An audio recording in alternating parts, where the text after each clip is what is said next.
ఆ ఒక్క కృప మిగలాలంటే అమ్మవారి పాదాలు గట్టిగా పట్టుకుంటే చాలు.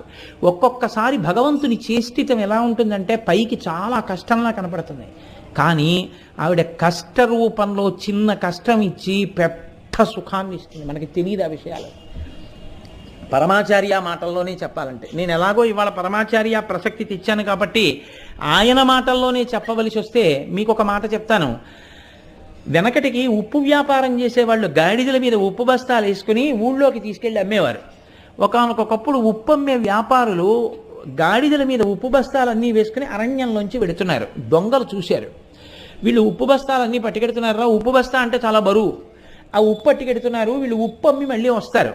వచ్చినప్పుడు మనం ఈ ఉప్పు అమ్మిన డబ్బు పట్టుకొని వస్తారు కాబట్టి వీళ్ళని భయపెట్టి డబ్బు దోచుకోవచ్చు. కాబట్టి ఇవాళ వెడుతున్నారు కాబట్టి ఓ 2 రోజుల్లో ఉప్పు అమ్ముకుని వస్తారు. మనం ఇక్కడ హాయిగా మాట వేసి కూర్చుంటే సరిపోతుందని కూర్చున్నారు.